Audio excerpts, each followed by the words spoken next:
नाती नेहमी शब्दांनी तयार होत नाहीत, ती अनुभवांनी, वेदनांनी आणि एकमेकांसाठी केलेल्या छोट्या छोट्या त्यागांनी विणली जातात. काही नाती नावाने ओळखली जातात, तर काही नाती नाव नसतानाही आयुष्यभर सोबत राहतात. ही कथा आहे अशाच एका नात्याची, जिथे तुझं आणि माझं हळूहळू आपलं बनतं. पण त्या प्रवासात कितीतरी अश्रू, गैरसमज आणि न बोललेली प्रेम कहाणी दडलेली असते. ठाण्यातल्या एका छोट्याशा फ्लॅटमध्ये वैष्णवी खिडकीत उभी होती. बाहेर पाऊस कोसळत होता आणि तिच्या डोळ्यातही.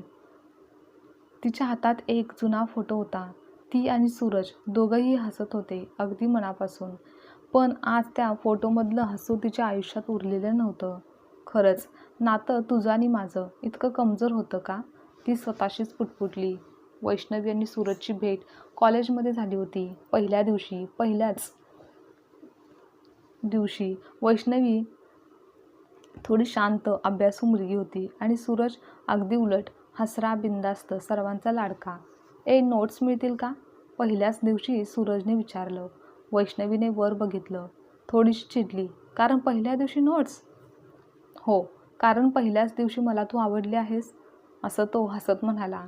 त्या एका वाक्याने वैष्णवीच्या चेहऱ्यावर नकळत हसू आलं आणि तेथूनच त्यांच्या नात्याची सुरुवात झाली. असेच दिवस जात होते आणि त्यांची मैत्री हळूहळू प्रेमात बदलत होती. कॉलेजच्या कॅन्टीनमध्ये बसून केलेल्या गप्पा, एकत्र अभ्यास, बर्थडे, सरप्राइजेस आणि छोट्या छोट्या भांडणांनी त्यांचं नातं अजून घट्ट होत गेलं. तू माझ्यासोबत कायम राहशील ना? एकदा वैष्णवीने विचारलं. तेव्हा सूरजने तिचा हात हातात घेतला. नातं तुझं आणि माझं हे फक्त आजचं नाही, आयुष्यभराचं आहे. आणि त्या शब्दावर वैष्णवीने पूर्ण मनाने विश्वास ठेवला. कॉलेज संपलं आणि आयुष्याची खरी परीक्षा सुरू झाली. सूरजला नाशिकमध्ये नोकरी मिळाली, तर वैष्णवी ठाण्यातच राहिली. लाँग डिस्टन्स रिलेशनशिप चालेल का आपल्याला? वैष्णवीच्या आवाजात काळजी होती. आपलं नातं मजबूत आहे, अंतराने काही फरक पडत नाही, सूरजने तिला आश्वासन दिलं. आणि त्यानुसार सुरुवातीला सगळं छान होतं. रोज कॉल्स, मेसेजेस, व्हिडिओ कॉल्स. पण हळूहळू काहीतरी बदलायला लागलं. आज बोलता येणार नाही, आज खूप काम आहे, मी मीटिंगमध्ये आहे, आपण नंतर बोलूयात, हे मेसेजेस वाढायला लागले. पण वैष्णवी रोज वाट पाहायची, एका कॉलची, एका कशी आहेस या प्रश्नाची. पण सूरजच्या आयुष्यात आता काम, नवीन मित्र, नवीन जग होतं, जिथे वैष्णवीला जागा कमी झाली होती. एक दिवस वैष्णवीने विचारलं, आपलं नातं बदलते का? सूरज काही क्षण शांत राहिला. वैष्णवी, मी खूप बिझी आहे, तू मला जरा समजून घे ना.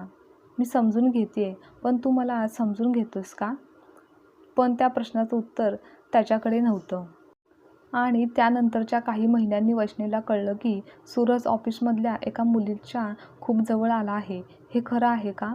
असं एकदा तिने थरथरत्या आवाजात विचारलं. सूरजने मात्र नजर चुकवली. फक्त मैत्री आहे. फक्त मैत्री इतकी जवळची असते का, की तुझ्याकडे माझ्यासाठी वेळच उरत नाही? त्या दिवशी पहिल्यांदाच वैष्णवी खूप रडली आणि सूरज शांत राहिला आणि त्यांचं नातं तेथून तुटायला लागलं. त्यांच्यात भांडणं वाढली, संवाद कमी झाला आणि प्रेम कुठेतरी हरवायला लागलं. मग एक दिवस वैष्णवीने ठामपणे विचारलं, आपल्याला हे नातं टिकवायचं आहे का नाही? सूरजने दीर्घ श्वास घेतला. मला वेळ हवा आहे. नातं जपायला वेळ लागत नाही सूरज, इच्छा लागते. तिच्या आवाजात वेदना होती. आणि मग एक दिवस तो निर्णय झाला, आपण वेगळं होऊयात. त्या 4 शब्दांनी सगळं संपलं. वैष्णवीचं जग कोसळलं आणि सूरजही आतून तुटला. पण त्याने ते तेव्हा कधीच तसं दाखवलं नाही. आता दोघे वेगवेगळ्या मार्गाने आपल्या आपल्या आयुष्यात पुढे जात होते. काही वर्षांनी वैष्णवी आता एक यशस्वी आर्किटेक्ट झाली होती. स्वतःचं आयुष्य तिने उभं केलं होतं. पण मनात एक कोपरा अजूनही रिकामा होता. त्या दिवशी पावसात उभी राहून ती आठवणीमध्ये हरवलेली होती. तेवढ्यात दारावरची बेल वाजली. तिने दरवाजा उघडला आणि समोर सूरज उभा होता. त्याचा आवाज ऐकून तिचं हृदय जोरात धडधडायला लागलं. तू इथे? हो, बोलायचं होतं. काही वेळ दोघंही शांत बसले. काही क्षण शब्दच सापडत नव्हते. शेवटी सूरज बोलला, मी चूक केली वैष्णवी, खूप मोठी चूक केली. तिच्या डोळ्यात अश्रू आले. पण आता सांगून काय फायदा? फायदा नाही. पण मन हलकं होईल. सूरजने पुढे सांगितलं, मी तुझ्या प्रेमाची किंमत ओळखली नाही आणि जेव्हा कळलं तेव्हा तू खूप दूर गेली होतीस. वैष्णवी हसली, पण ते हसू वेदनेचं होतं. नातं तुझं आणि माझं मी जपायचा खूप प्रयत्न केला सूरज, पण तू सोडलंस. मला अजून एक संधी देशील? सूरजने सरळ विचारलं. वैष्णवी काही क्षण शांत राहिली. तिच्या मनात हजारो आठवणी, वेदना आणि प्रेम एकत्र होतं. नातं तुटलं की पुन्हा जुळतं, पण त्यावरचे तडे कायम राहतात. ती हळू आवाजात म्हणाली, मग मी काय करू? त्याचा आवाज हळवा झाला. ती त्याच्याकडे पाहत म्हणाली, आपण एकमेकांना माफ करूयात आणि परत मागे जायला नको. त्या दिवशी 2 प्रेम करणाऱ्या माणसांनी एकमेकांना सोडलं, पण मनातून नाही. नातं तुझं आणि माझं ते संपलेलं नव्हतं. ते फक्त एका वेगळ्या रूपात बदललेलं होतं. त्या दिवशीही वैष्णवी पुन्हा खिडकीत उभी राहिली. पाऊस अजूनही कोसळत होता, पण तिच्या चेहऱ्यावर शांतता होती. कारण तिला समजलं होतं, नातं म्हणजे एकत्र राहणं नाही, तर कधीकधी एकमेकांना सोडून देणंही असतं. काही वेळाने पावसाची सर थोडी कमी झाली, पण वैष्णवीच्या मनातील ढग मात्र अजूनही विरले नव्हते. सूरज गेल्यावर पुन्हा घर शांत, पण ती शांतता वेगळी होती. आधी जशी एकटेपणाची होती तशी नव्हती. आज त्या शांततेत काहीतरी अपूर्ण राहिल्याची जाणीव होती आणि त्याचबरोबर एक विचित्र समाधानही. वैष्णवी सोफ्यावर बसली आणि डोळे मिटले.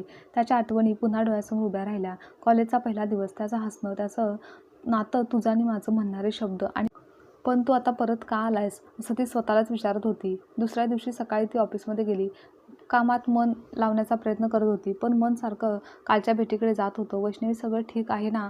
तिची सहकारी माया विचारत होती. हो, काही नाही, तिने हसण्याचा प्रयत्न केला, पण मायाला समजलं होतं की काहीतरी आहे. त्या संध्याकाळी वैष्णवी घरी परतली तेव्हा दरवाजाजवळ एक लहानसं पार्सल पडलं होतं. तिने ते उघडलं. आत एक डायरी होती. पहिल्या पानावर लिहिलं होतं, नातं तुझं आणि माझं, पण माझ्या नजरेतून. वैष्णवीचं हृदय धडधडायला लागलं. तिने हळूच वाचायला सुरुवात केली. पहिल्यांदा तिला पाहिलं आणि मला कळलं की ही मुलगी माझं आयुष्य बदलणार आहे. वैष्णवीच्या डोळ्यात पाणी आलं. मी नेहमी तिला हसवत राहिलो, पण तिच्या मनातील भीती कधी समजून घेतल्या नाहीत. त्यामधील प्रत्येक शब्द तिच्या हृदयाला भिडत होता. ती डायरी पुढे वाचत होती. नाशिकात आलो आणि सगळं बदललं. नवीन जागा, नवीन लोक आणि मी हळूहळू तिच्यापासून दूर जाऊ लागलो. ती रोज वाट पाहायची आणि मी तिला बिझी आहे म्हणून दूर ठेवायचो.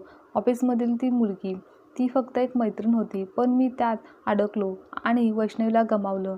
त्या दिवशी जेव्हा तिने आपण वेगळं होऊयात ऐकलं, तिच्या डोळ्यातील तुटलेपणा मी आजही विसरू शकत नाही.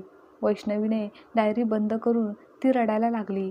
आता कशाला लिहिलंयस हे सगळं? ती पुटपुटली. डायरीच्या शेवटच्या पानावर एक ओळ होती. जर ती पुन्हा भेटली तर मी तिला परत मागणार नाही, फक्त एवढंच सांगणार, मी अजूनही तिच्यावर प्रेम करतो. हे वाचून तर ती पूर्णपणे कोसळली. तिला जाणवलं की सूरज बदललेला आहे, पण तो खूप उशिरा. दुसऱ्या दिवशी वैष्णवी एका कॅफेमध्ये बसली होती. समोर कॉफी होती, पण तिचं लक्ष दाराकडे होतं. सूरज येणार होता. काही वेळाने तो आला आणि दोघंही एकमेकांकडे पाहत राहिले. डायरी मिळाली? त्याने विचारलं. हो. तिचा आवाज हलका थरथरत होता. मी काही स्पष्टीकरण करायला आलेलो नाही, फक्त जे मनात होतं तेच सांगायचं होतं. तू खुश आहेस ना? सूरजने विचारलं. हा प्रश्न ऐकून तिच्या मनात खूप काही हललं. ती काही क्षण शांत राहिली आणि मग म्हणाली, मी स्वतःला सावरलं आहे, पण खुश आहे का हे अजूनही कळत नाही. त्याच्या डोळ्यात वेदना उमटली. मी तुझं हॅपीनेस चोरलं नाही.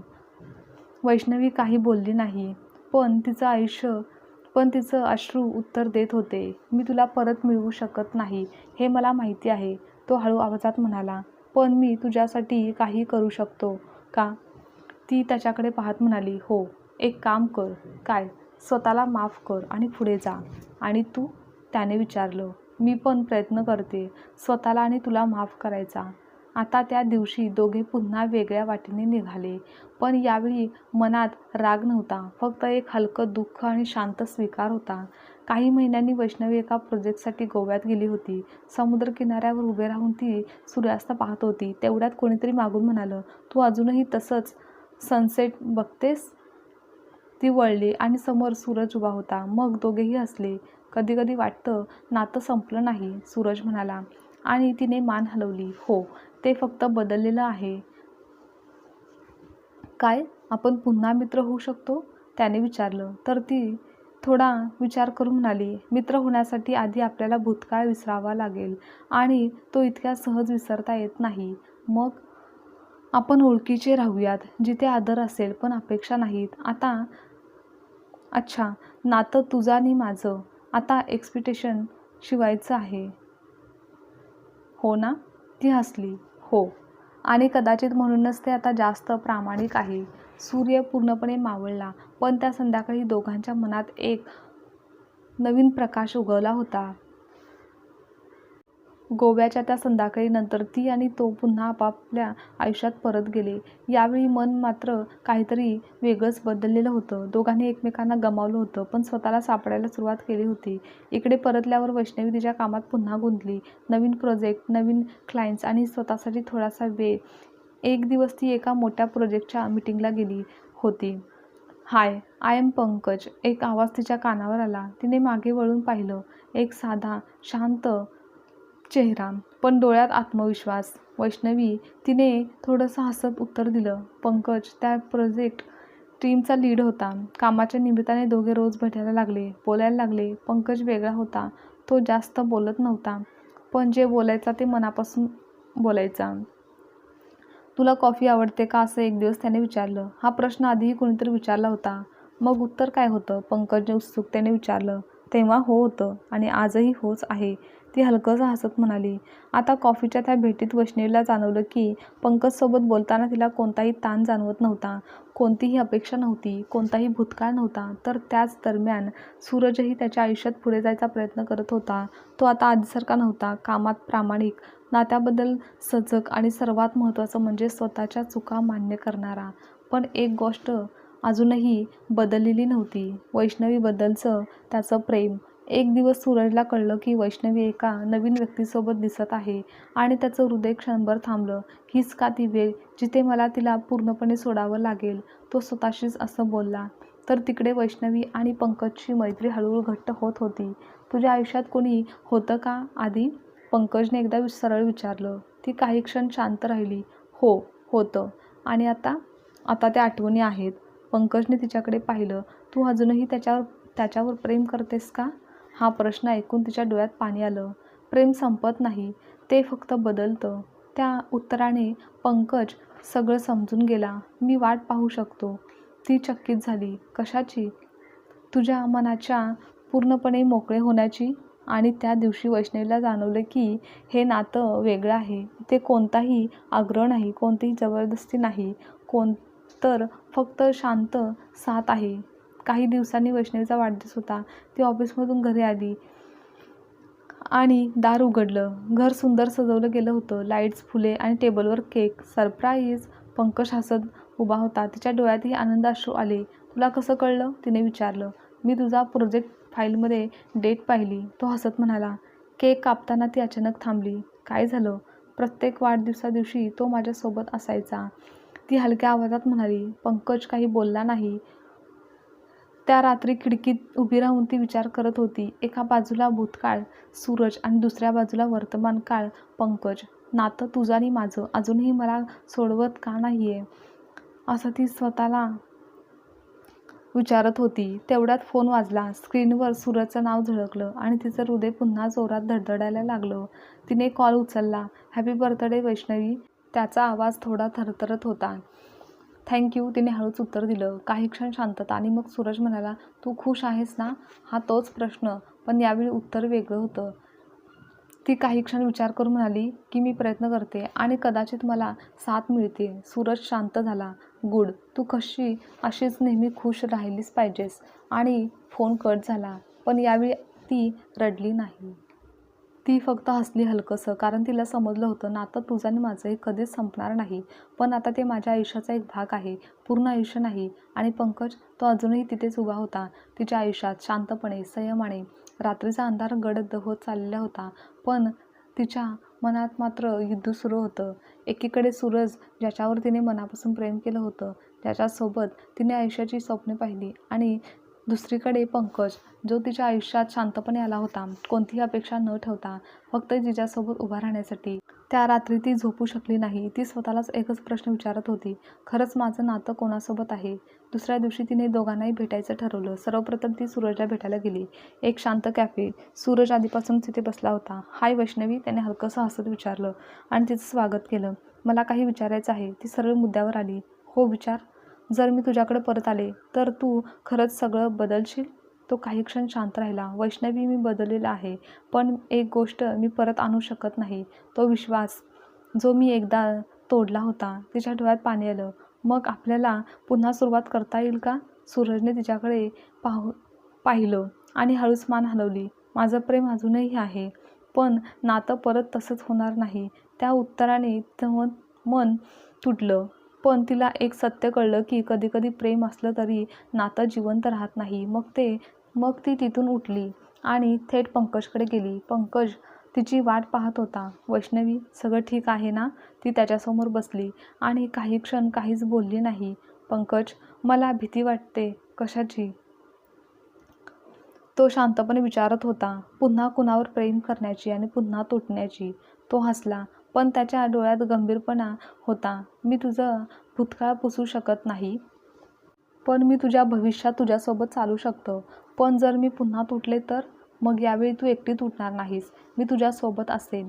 त्या एका वाक्याने तिच्या डोळ्यात अश्रू आले. तुला माझ्याकडून काय हवं आहे? तिने विचारलं. पंकज हळूच म्हणाला, फक्त एक संधी, तुझं पूर्ण होण्यासाठी. नाही तर तुझ्यासोबत प्रवास करण्यासाठी. त्या क्षणी तिला उत्तर मिळालं होतं. काही दिवसांनी वैष्णवीने सूरजला भेटायला बोलवलं. मी निर्णय घेतला आहे, ती शांतपणे म्हणाली. सूरजने हलकंसं हसत विचारलं, पंकज? ती मान खाली घालत म्हणाली, हो पंकज. सूरजच्या डोळ्यात क्षणभर वेदना उमटली, पण लगेच तो हसला. तू योग्य निर्णय घेतलास. तुला राग नाही आला? नाही, कारण यावेळी मी तुझं हॅपीनेस हिरावून घेणार नाही. वैष्णवी रडायला लागली. पण आपलं नातं? सूरज हळू आवाजात म्हणाला, नातं तुझं आणि माझं ते कधीच संपणार नाही, पण आता ते आठवणीत जपायचं आहे, आयुष्यात नाही.